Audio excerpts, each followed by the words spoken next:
Hi, ಸಿಂಪಲ್ಲಾಗಿ ಅದೇ ರೀತಿ ಸಖತ್ ಟೇಸ್ಟಿಯಾಗಿ ಅವರೆಕಾಳು ಉಪ್ಪಿಟ್ಟು ಯಾವ ರೀತಿ ಮಾಡೋದಂತ ನೋಡೋಣ. ನೀವು ನೋಡ್ತಿರ್ಬೋದು ಹೆಂಗೆ ಬಂದಿದೆ ಅಂತ. ಸಖತ್ತಾಗಿದೆ, ಟೇಸ್ಟ್ ಮಾತ್ರ ಸೂಪರ್. ಓಕೆನಾ, ನಾನು ಇದು ಫಸ್ಟ್ ಟೈಮ್ ಮಾಡಿರೋದು. ಆ್ಯಕ್ಚುಲಿ ಒಂದ್ಸಲ ಟ್ರೈ ಮಾಡೋಣ ಹೆಂಗಾಗುತ್ತೆ ಅಂತ ಕೇಳ್ತಿದ್ದೆ, ಅವರೆಕಾಳು ಉಪ್ಪಿಟ್ಟು ಅಂತ. ಸೊ ಒಂದ್ಸಲ ಟ್ರೈ ಮಾಡೋಣ ಯಾವ ರೀತಿ ಬರುತ್ತೆ ಅಂತ ನೋಡೋಣ ಅಂತ ಮಾಡಿದ್ದು. ಬಟ್ ಟೇಸ್ಟ್ ಮಾತ್ರ ಸೂಪರಾಗಿತ್ತು. ಆಯಿತಾ, ಒಂದು ಸಲ ಟ್ರೈ ಮಾಡಿ, ನಿಜವಾಗ್ಲೂ ಹೇಳ್ತೀನಿ ಸಖತ್ತಾಗಿರುತ್ತೆ. ಇದು ಯಾವ ರೀತಿ ಮಾಡೋದಂತ ನೋಡೋಣ. ಫಸ್ಟ್ ನಾನಿಲ್ಲಿ ಒಗ್ಗರಣೆಗೆ ಸ್ವಲ್ಪ ಕರಿಬೇವಿನ ಸೊಪ್ಪು, ಅದೇ ರೀತಿ ಒಂದು 4-5 ಹಸಿಮೆಣಸಿನ್ಕಾಯಿ, ಆಮೇಲೆ ಒಂದು ಮೀಡಿಯಮ್ ಸೈಜ್ ಈರುಳ್ಳಿ, ಅದೇ ರೀತಿ ಒಂದು ಚಿಕ್ಕದು ಕ್ಯಾರೆಟ್ನ ಚಿಕ್ಕದಾಗಿ ಕಟ್ ಮಾಡಿ ಇಟ್ಕೊಂಡಿದ್ದೀನಿ, ಮತ್ತು ಸ್ವಲ್ಪ ಕೊತ್ತಂಬರಿ ಸೊಪ್ಪು, ಇಷ್ಟನ್ನು ತೊಗೊಂಡಿದ್ದೀನಿ. ಓಕೆನಾ. ಈಗ ಆನಂತರ ಸ್ಪೆಷಲಾಗಿ ಅವರೆಕಾಳು ಬೇಕು. ಸೊ ನಾನು ರಾತ್ರಿ ಅವರೆಕಾಳನ್ನ ನೆನೆಸಿಟ್ಟಿದ್ದೆ ನೀರಲ್ಲಿ. ಬೆಳಗ್ಗೆ ಒಂದು 2 ವಿಸಿಲಷ್ಟು ಕುಕ್ಕರ್ಲಿ ಕೂಗಿಸ್ಕೊಂಡಿದ್ದೀನಿ. ಓಕೆನಾ. ಫಸ್ಟು ನಾನಿಲ್ಲಿ ಒಗ್ಗರಣೆ ಮಾಡ್ಕೊಳ್ಳೋಣ. ಫಸ್ಟು ಒಂದು ಪ್ಯಾನ್ಗೆ 2 ಸ್ಪೂನ್ ಆಗುವಷ್ಟು ತುಪ್ಪನ ಹಾಕಿ ಫ್ರೈ ಮಾಡ್ತಾಯಿದ್ದೀನಿ. ನೀವು ಕೊಬ್ಬರಿ ಎಣ್ಣೆನೂ ಯೂಸ್ ಮಾಡ್ಬೋದು. ಅದೇ ರೀತಿ 1 ಸ್ಪೂನ್ ಆಗುವಷ್ಟು ಸಾಸಿವೆ, ಒಂದು 1/4 ಸ್ಪೂನ್ ಆಗುವಷ್ಟು ಉದ್ದಿನಬೇಳೆ, ಅದೇ ರೀತಿ ಒಂದು ಸ್ವಲ್ಪ ಜೀರಿಗೆ, ನಾನು ಫ್ಲೇವರ್ ಇರಲಿ ಅಂತ. ಅದೇ ರೀತಿ ಒಂದು 1/4 ಸ್ಪೂನ್ ಆಗುವಷ್ಟು ಕಡಲೆಬೇಳೆನ ಹಾಕಿ ಚೆನ್ನಾಗಿ ಫ್ರೈ ಮಾಡ್ಕೋಬೇಕು. ಫಸ್ಟು ಇದು ಫ್ರೈ ಆದ ನಂತರ ಇದಕ್ಕೆ ಒಂದು ಮೀಡಿಯಮ್ ಸೈಜ್ ಈರುಳ್ಳಿ ಮತ್ತು ಹಸಿಮೆಣಸನ್ನು ಹಾಕಿ ಚೆನ್ನಾಗಿ ಅದು ಬಾಡೋ ತನಕ ಚೆನ್ನಾಗಿ ಫ್ರೈ ಮಾಡ್ಕೋಬೇಕು. ಇದು ಫ್ರೈ ಆಗ್ತಾ ಈಗ ಹಸಿಮೆಣಸಿನ ಖಾರ ಎಲ್ಲ ಬಿಟ್ಕೊಳ್ಳುತ್ತೆ ಚೆನ್ನಾಗಿ. ಸೊ ಇದೆಲ್ಲ ಬಿಟ್ಕೊಂಡ ನಂತರ ಇದೆಲ್ಲ ಫ್ರೈ ಆದ ನಂತರ ಇದಕ್ಕೆ ನಾನು ಕರಿಬೇವಿನ ಸೊಪ್ಪನ್ನ ಆ್ಯಡ್ ಮಾಡ್ತಾಯಿದ್ದೀನಿ. ಈ ಕರಿಬೇವಿನ ಸೊಪ್ಪು ಹಾಕಿಯೂ ಚೆನ್ನಾಗಿ ಒಂದು ಸಲ ಫ್ರೈ ಮಾಡ್ಕೋಬೇಕು. ಅದೇ ರೀತಿ ಆನಂತರ ಮತ್ತು ಇದು ಕರಿಬೇವಿನ ಸೊಪ್ಪಿಂದು ಫ್ಲೇವರ್ ಚೆನ್ನಾಗಿ ಬಿಟ್ಕೊಳ್ಳುತ್ತೆ. ಸೊ ಅದಾದ ನಂತರ ನಾವೇನು ಚಿಕ್ಕದಾಗಿ ಕಟ್ ಮಾಡಿ ಇಟ್ಕೊಂಡಿದ್ದೀವಲ್ಲ ಕ್ಯಾರೆಟು, ಆ ಕ್ಯಾರೆಟ್ನು ಹಾಕ್ಕೊಂಡು ಒಂದು ಸಲ ಚೆನ್ನಾಗಿ ಈ ಥರ ಫ್ರೈ ಮಾಡ್ಕೋಬೇಕು.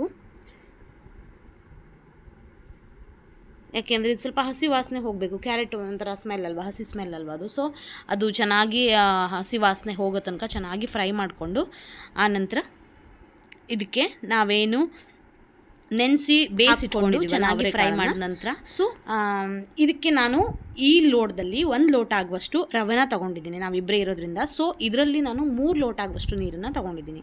ಓಕೆನಾ. 3 ಲೋಟ ಆಗುವಷ್ಟು ನೀರನ್ನು ಈಗ ಇದಕ್ಕೆ ಆ್ಯಡ್ ಮಾಡ್ತಾಯಿದ್ದೀನಿ. ಇದಕ್ಕೆ ಆ್ಯಡ್ ಮಾಡಿ ಇದಕ್ಕೆ ಒಂದು ಹೈ ಫ್ಲೇಮಲ್ಲಿಟ್ಟು ಚೆನ್ನಾಗಿ ಕುದಿಸ್ಕೋಬೇಕು. ಫಸ್ಟು ಇದಕ್ಕೆ ರುಚಿಗೆ ತಕ್ಕಷ್ಟು ಸ್ವಲ್ಪ ಉಪ್ಪು, ಅದೇ ರೀತಿ ಒಂದು ಸ್ವಲ್ಪ ಅರಿಶಿನ ಹಾಕಿದ್ದೀನಿ. ಆಮೇಲೆ ಒಂದು ಸ್ವಲ್ಪ ಬೆಲ್ಲದ ಪುಡಿ. ಓಕೆನಾ. ಒಂದು ಸ್ವಲ್ಪ ಬೆಲ್ಲದ ಪುಡಿನ ಹಾಕ್ಕೋಬೇಕು. ನೀವು ಸಕ್ಕರೆ ಆದಷ್ಟು ಅವಾಯ್ಡ್ ಮಾಡಿ. ನನ್ನ ಪ್ರಕಾರ ವೈಟ್ ಶುಗರ್ ಏನಿದೆ ಆದಷ್ಟು ಅವಾಯ್ಡ್ ಮಾಡಿ. ಎಲ್ಲ ಸ್ವೀಟ್ ಯೂಸ್ ಮಾಡಬೇಕು ಅಂದಾಗ ಜಾಗ್ರಿನ ಯೂಸ್ ಮಾಡಿ ಜಾಸ್ತಿಯಾಗಿ. ಸೊ ಹೆಲ್ತಿಗೂ ಒಳ್ಳೆಯದು. ಸೊ ರಿಫೈನ್ಡ್ ಶುಗರ್ನ ಆದಷ್ಟು ಅವಾಯ್ಡ್ ಮಾಡಿ ಅಂತ ನಾನು ಹೇಳ್ತೀನಿ ಅಷ್ಟೇ. ನಾನು ಎಲ್ಲದಕ್ಕೂ ಜಾಗ್ರಿನ ಯೂಸ್ ಮಾಡೋದು. ಸ್ವೀಟ್ ಮಾಡಬೇಕಾದ್ರೆ ನಾನು ಸ್ವಲ್ಪ ಈ ಉಪ್ಮಾ ಎಲ್ಲ ಸ್ವಲ್ಪ ಸ್ವೀಟು ಖಾರ ಇದ್ದರೆ ನಂಗೆ ಇಷ್ಟ ಆಗುತ್ತೆ. ಸೊ 1 ಸ್ಪೂನ್ ಆಗುವಷ್ಟು ಜಾಗ್ರಿ ಹಾಕಿ ಚೆನ್ನಾಗಿ ಈ ಥರ ಮಿಕ್ಸ್ ಮಾಡಿ ಇದು ಚೆನ್ನಾಗಿ ಕುದಿ ಬರೋ ತನಕ ಬಿಡಬೇಕು. ಓಕೆನಾ. ಇದು ಒಳ್ಳೆ ರೀತಿಯಿಂದ ಕುದಿ ಬರಬೇಕು. ಆಮೇಲೆ ಸ್ವಲ್ಪ ಉಪ್ಪು ಎಲ್ಲ ನೋಡ್ಕೋಬೋದು ನೀವು, ಸ್ವಲ್ಪ ಹೆಚ್ಚು ಕಡಿಮೆ ಆಗಿದ್ದರೆ ಹಾಕ್ಕೋಬೋದು.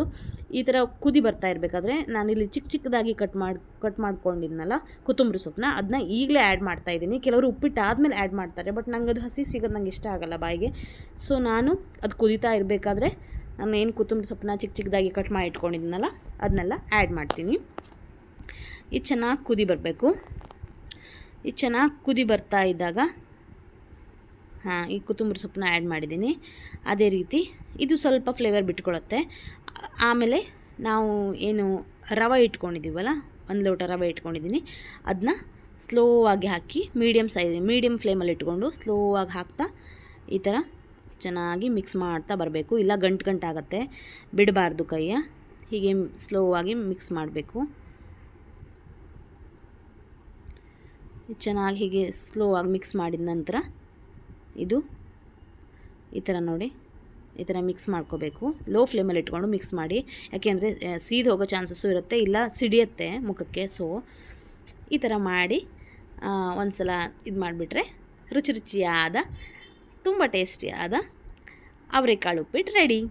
ಒಂದು ಸಲ ಟ್ರೈ ಮಾಡಿ, ಸಖತ್ತಾಗಿ ಬಂದಿತ್ತು ಆಯಿತಾ. ನೋಡ್ತಿರ್ಬೋದು ನೀವು, ಹೋಟೆಲ್ ಸ್ಟೈಲಲ್ಲಿ ಅನಿಸುತ್ತೆ, ಬಟ್ ಟೇಸ್ಟ್ ಮಾತ್ರ ಸೂಪರಾಗಿತ್ತು. ಈ ಉಪ್ಮಾ, ಇದು ಏನು ಉಪ್ಪಿಟ್ಟು ಅಂತೀವಲ್ಲ, ಇದು ಸ್ವಲ್ಪ ಸ್ವೀಟ್, ಸ್ವಲ್ಪ ಖಾರ ಇದ್ರೇ ಸಖತ್ತಾಗಿರೋದು. ಒಂದ್ಸಲ ಟ್ರೈ ಮಾಡಿ. ನಾನು ಈ ಅವರೆಕಾಳು ಉಪ್ಪಿಟ್ಟನ್ನ ಫಸ್ಟ್ ಟೈಮ್ ಟ್ರೈ ಮಾಡಿರೋದು, ಸೂಪರಾಗಿ ಬಂದಿದೆ ಮಾತ್ರ. ನೀವು ಒಂದ್ಸಲ ಟ್ರೈ ಮಾಡಿ, ಓಕೆನಾ. ಸಖತ್ತಾಗಿರುತ್ತೆ. ಈ ವಿಡಿಯೋ ಇಷ್ಟ ಆಗಿದ್ದರೆ ಪ್ಲೀಸ್ ಒಂದು ಲೈಕ್ ಮಾಡಿ. ಹಾಗೆ ಈ ಥರ ಸಿಂಪಲ್ ರೆಸಿಪಿಗಳಿಗಾಗಿ ನನ್ನ ಚಾನಲ್ನ ಸಬ್ಸ್ಕ್ರೈಬ್ ಮಾಡಿ. Thank you.